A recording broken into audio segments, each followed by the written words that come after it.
a skill of the language, that is grammar. I am going to share with you. Present indefinite का active passive विगत दिवस में बताया था, पुनः मैं रिपीट करने जा रहा हूं।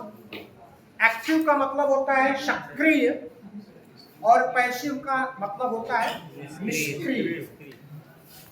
तो जब जो भी हम लोग अब तक कर्ता के माध्यम से वाक्य की रचना किए तो दैट वाज एक्टिव वॉइस।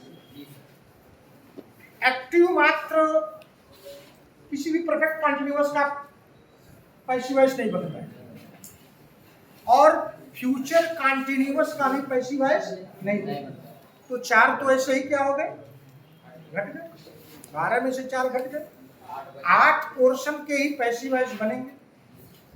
और कर्ता द्वारा किसी ऑब्जेक्ट पर काम किया, जो अब पैसिव वॉइस बनाने के लिए ऑब्जेक्ट भी जरूरी है, बिना ऑब्जेक्ट का पैसिव वॉइस बनेगा ये भी जानना जरूरी है। तो एक्टिव वॉइस पैसिव वॉइस का स्ट्रक्चर आपके साथ में शेयर करता हूं। प्रेजेंट इंडेफिनिट में जब एक्टिव वॉइस बनाएंगे तो कर्ता, एक्टिव वॉइस जब बनाते हैं तो कर्ता क्रिया और कर्म प्रेजेंट में बनाते थे। जब पैसिव वॉइस बनाते हैं तो ऑब्जेक्ट क्या बन जाता है, सब्जेक्ट। और उसके बाद चूंकि उसको गति देना है, जब क्रिया कोई भी टू बी के साथ हो जाती है, बी के साथ जब क्रिया आ जाती है तो प्रत्यक्ष न होकर के उसका भाव अप्रत्यक्ष हो जाता है। जैसे करना, किया जाना, खाना, खाया जाना, पढ़ना, पढ़ाया जाना। तो बी के फॉर्म्स के साथ क्रिया के थर्ड फॉर्म आ जाते हैं तो उसका अर्थ हो जाता है किया जाना, सेंस अप्रत्यक्ष भाव में आ जाता है। और पैसिव का सेंस क्योंकि ऑब्जेक्ट सब्जेक्ट बन जाता है, इज एंड आर कर्ता अनुसार कोई भी जो ऑब्जेक्ट सब्जेक्ट बना उसके अनुसार इज एंड आर सहायक क्रिया आ जाती है, क्रिया का थर्ड फॉर्म प्लस बाई, और उसके बाद सब्जेक्ट क्या हो जाता है, ऑब्जेक्ट हो जाता है। अब इसमें आपका एक और भी कॉन्फिडेंस इसमें आपका डेवलप करेगा क्या, कि किसी भी सब्जेक्ट का ऑब्जेक्टिव केस क्या होता है ये भी आप जान जाएंगे अभ्यास कर। चलिए आते हैं प्रेजेंट इंडेफिनिट लिखते हैं। सक्षम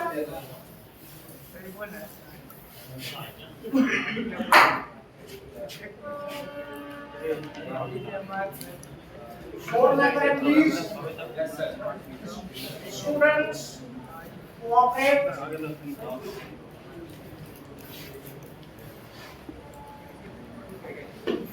एक्टिव वॉइस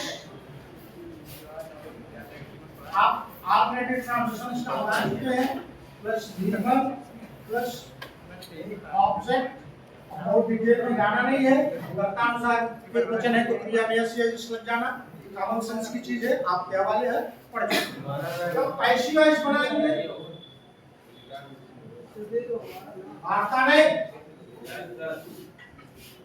पैसिव वॉइस बनाएंगे तो ऑब्जेक्ट बन गया,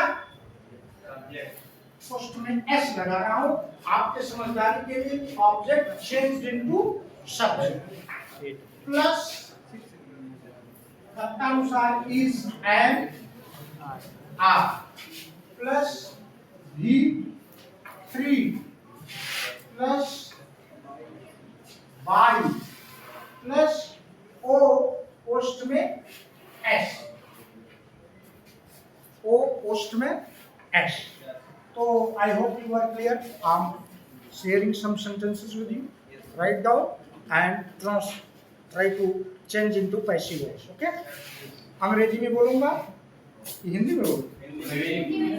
हिंदी में बोलूंगा तो ट्रांसलेट भी करना पड़ेगा, फिर पैसिव वॉइस बनाना। अंग्रेजी बोलिए। चलिए देखिए, he writes a letter, he writes a letter, he writes a letter,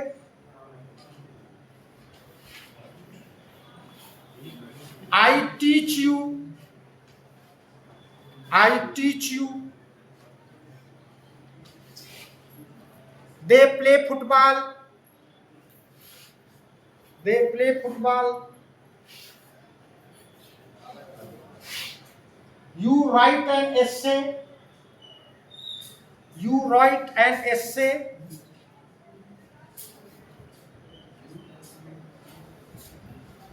do they learn their lesson, do they learn their lesson,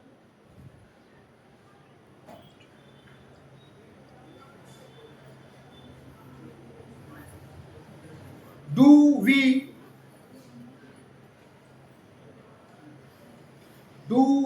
call him, do we call him, does he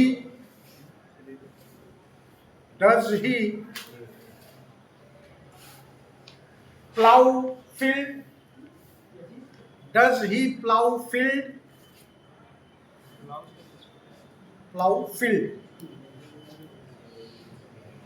why do you learn your lesson, why do you learn your lesson,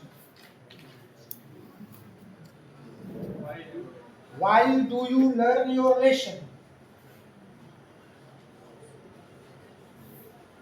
where does he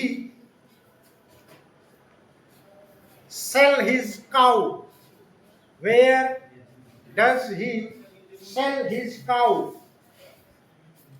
कितने वाक्य हो गए? हाँ 9। चलिए ठीक, इतने का बनाया जाए। ओके, इसको स्टॉप हियर।